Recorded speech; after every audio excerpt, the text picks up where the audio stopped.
Les Targaryens ont marié frères et sœurs 300 ans pour garder leur sang pur. Jaime et moi sommes plus que frères et sœurs. Nous avons partagé le ventre de notre mère, sommes nés ensemble. Nous devons rester unis. La relation entre Jaime et Cersei dans Game of Thrones est peut-être la plus étrange et controversée de tout Westeros. Ils sont nés ensemble, du même sang, et ils sont aussi morts ensemble, comme si leur destin était le lié pour toujours. Plus rien d'autre n'a d'importance. Plus rien, rien que nous. Les sentiments de Jaime étaient en clair. Pour lui, ce lien relevait du destin. Tu l'aimes vraiment, pauvre idiot. Si tu es allé aussi loin, tu n'as plus aucun contrôle sur toi-même. Mais qu'en est-il de Cersei elle-même ? Qu'est-ce qui la liait exactement à son frère ? De l'amour, de l'attachement, ou bien quelque chose de tout à fait différent ? Jaime l'aurait tué. Mon frère en vaut 1000 comme lui. Ce n'est un secret pour personne que George Martin s'est souvent inspiré de personnages historiques réels pour créer ses personnages. Et l'union de Cersei et Jaime n'a probablement pas été inventée de toutes pièces. Je lancerai une guerre si nécessaire.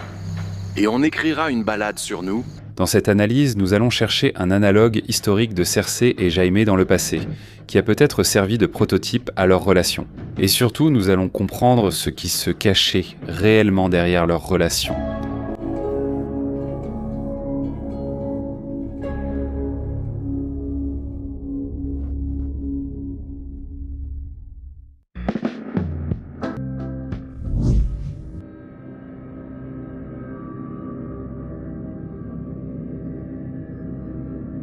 Bien que les relations entre Cersei et Jaime semblent étranges aujourd'hui, des unions similaires ont existé plusieurs fois dans l'histoire. Les Targaryennes ont marié frères et sœurs pendant 300 ans pour préserver la pureté du sang.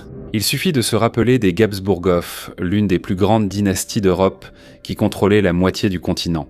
Pendant des siècles, ils ont épousé des membres de leur famille pour préserver pouvoir et pureté du sang. Leur devise était « Que les autres fassent la guerre, toi, heureuse Avstria, conclus des mariages ». Mais plus ce processus avançait, plus la dynastie se dégradait. Et ici, je ne parle pas d'une dégradation abstraite ou spirituelle, mais bien d'un processus physiologique tout à fait naturel. Les troubles physiques et mentaux se multipliaient, et leur dernier roi espagnol, Charles II, n'était déjà plus capable ni de gouverner le pays, ni même de manger normalement sans aide extérieure. Mais les artistes qui peignaient ces portraits s'efforçaient de ne pas attirer l'attention sur cela. Ainsi, la stratégie de maintien du pouvoir par les liens familiaux s'est transformée en catastrophe. Comparer les Habsbourg aux Lannister n'est pas vraiment pertinent, car chez les Habsbourg, les mariages consanguins étaient une stratégie familiale. Ils se mariaient au sein de leur propre lignée afin de ne pas diviser leurs possessions et d'éviter les guerres de succession.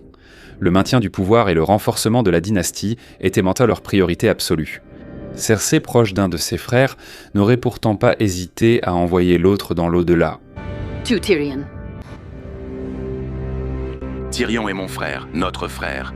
De plus, c'est précisément l'alliance avec son frère qui a mis leurs enfants en danger. Dès que la rumeur s'est répandue qu'ils n'étaient pas des Baratheons, mais des descendants des Lannister, leur légitimité a été remise en question. Le roi reviendra de la chasse, et je lui dirai la vérité. Partez aussi loin que possible. Vous serez poursuivi par la colère de Robert. Non, Cersei était guidée plutôt par des ambitions personnelles. C'est pourquoi une comparaison plus précise avec Cersei ne se trouve pas chez les Habsbourg, mais plutôt chez les Ptolémées d'Égypte, notamment dans l'histoire de la reine Arsinoé II. Arsinoé II n'était pas seulement la sœur de Ptolémée II, mais aussi son épouse. Cela a choqué les Grecs, car pour eux, le mariage entre frères et sœurs était impensable, mais en Égypte, c'était une pratique tout à fait courante parmi les pharaons. À ce moment-là, Arsinoé avait environ 40 ans. Elle était plus âgée que son frère et époux d'environ 8 ans.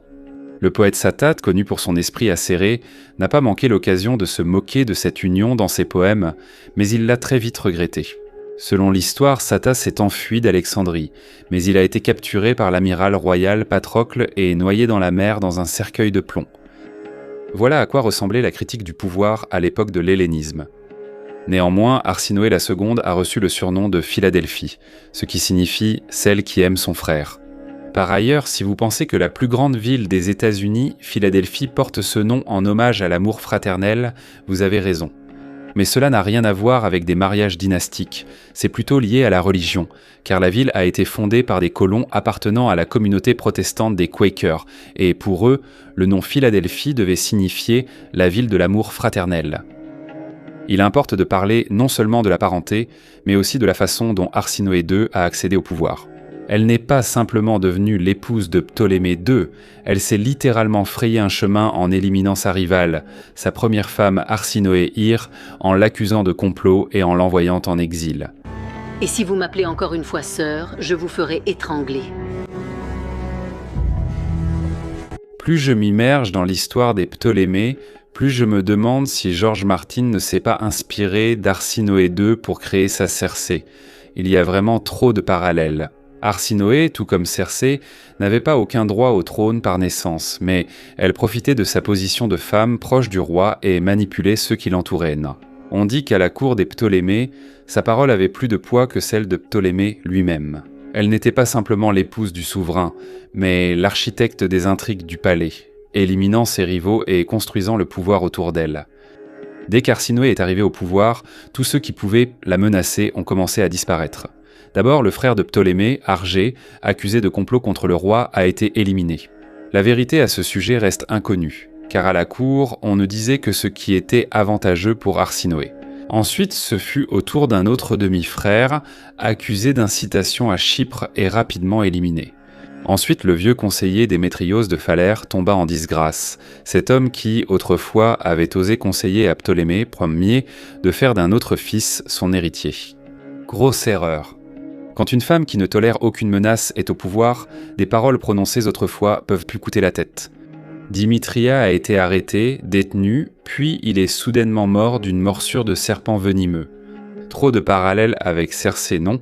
Elle éliminait aussi tous ceux qui la menaçaient, non. Souvenez-vous du procès de Tyrion.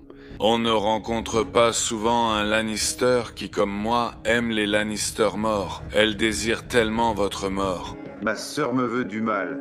Elle cherche la moindre de mes faiblesses. Une tentative de nettoyer le terrain politique grâce aux grands moineaux. Si j'explique leur objectif sacré à mon fils le roi, il signera un décret pour armer ceux que vous jugerez dignes. Le pouvoir du point de vue de Cersei, c'est la capacité de transformer n'importe quel mensonge en vérité et d'éliminer ceux qui n'y croient pas. Protecteur du royaume. Un bout de papier. Quand tu monteras sur le trône, tes paroles deviendront la vérité. Cette scène avec Petyr Baelish l'illustre probablement le mieux. Le savoir, c'est le pouvoir. Attrapez-le. Tranchez-lui la gorge. Arrêtez-vous. Attendez.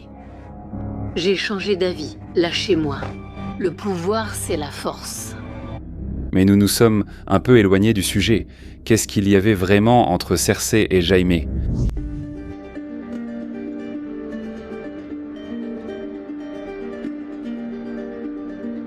Pour comprendre ce qui lie vraiment Jaime et Cersei, rappelons d'abord quelle relation Cersei a eue avec les hommes, et combien il y en a eu.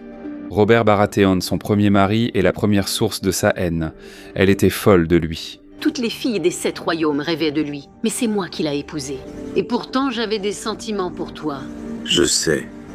Le jour du mariage, quand je l'ai vu dans le septuaire de Baelor, grand, élancé, passionné, avec sa barbe noire, ce fut le plus beau jour de ma vie.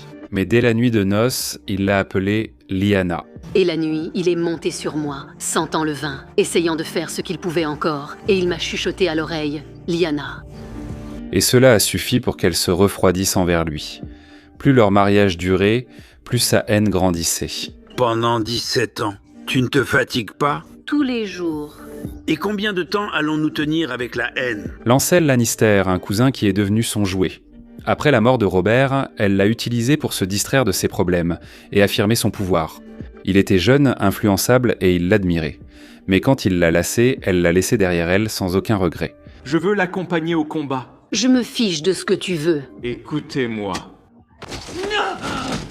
Euron Greyjoy. Elle a eu une liaison avec lui aussi, mais y avait-il autre chose que de la manipulation ? Vous êtes indiscret. Vous êtes la reine d'un grand pays. Cersei jouait avec lui comme avec un pion, lui promettant qu'il deviendrait son roi et qu'elle lui donnerait un héritier. Ce qui était impossible, car à cette époque, elle était déjà enceinte de Jaime.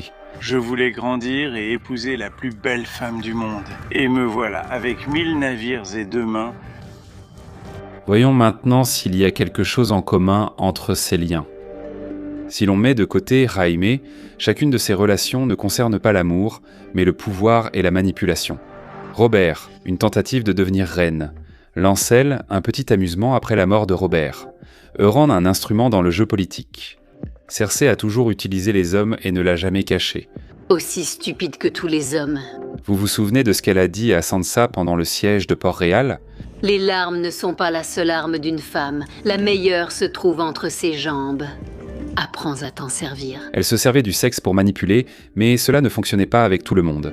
C'est pourquoi elle considérait Varys comme dangereux, car il était impossible de le manipuler. Tu sais pourquoi Varys est si dangereux? Parce qu'il n'a pas de sexe. Pourquoi n'aimait-elle pas Stannis? Parce que cette manipulation ne marchait pas sur lui. J'aurais pu espérer une audience, mais il y a Stannis Baratheon. J'ai plus de chance de séduire son cheval. Revenons à la question principale.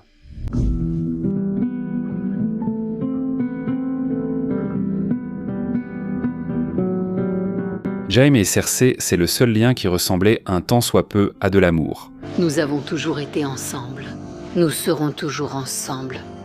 Dans le monde entier, il n'y a que nous. Elle a eu 3 enfants de lui, Joffrey, Myrcella et Tommen.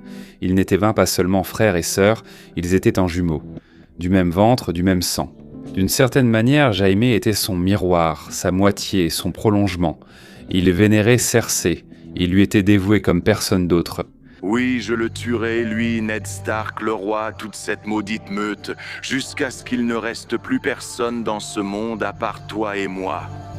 Dès l'enfance, il voyait en elle non seulement sa sœur, mais son destin.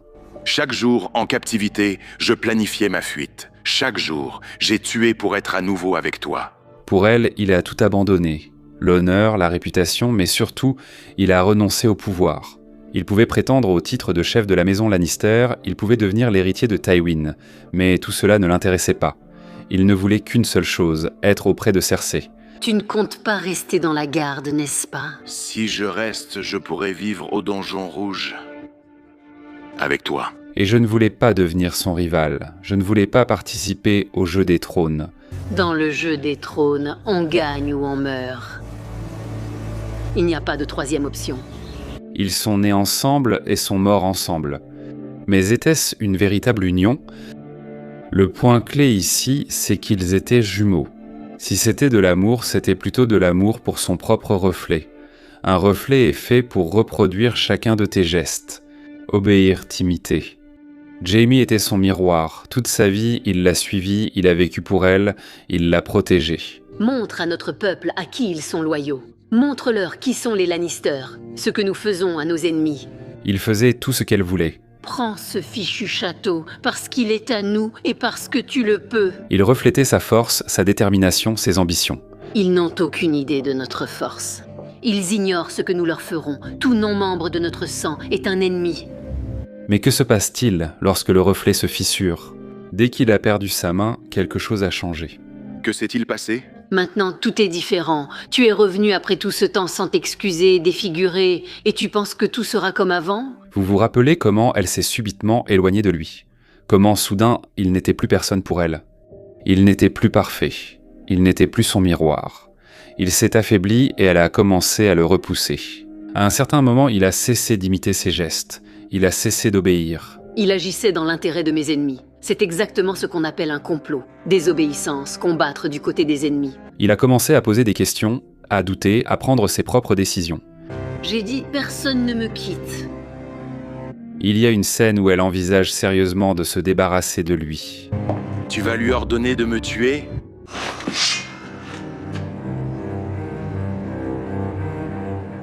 Donc non, ce n'était pas de l'amour au sens classique du terme. La relation entre Cersei et Jaime n'est pas vraiment de l'amour. C'était plutôt une relation fondée sur la soumission et le pouvoir, dans laquelle Jaime jouait le rôle d'un miroir reflétant les ambitions, les peurs et les complexes de Cersei. Il ne lui était utile que tant qu'il restait un instrument docile et soutenait ses ambitions et ses plans. Mais dès que le miroir s'est fissuré, Jaime a cessé de l'intéresser. Si vous avez l'impression que je n'ai pas mentionné beaucoup de choses dans cette critique, c'est volontaire car la prochaine vidéo y sera consacrée. J'examinerai en détail ses méthodes de lutte, ses objectifs et ses erreurs, et j'essaierai de comprendre comment elle a réussi à atteindre presque le sommet du pouvoir sans avoir une intelligence particulière ni un sens politique aigu. La nouvelle vidéo pourrait déjà être sur la chaîne lorsque vous regardez cette vidéo. N'oubliez pas de vérifier les liens à l'écran ou de jeter un œil à la description sous cette vidéo, et assurez-vous d'être abonné pour ne rien manquer.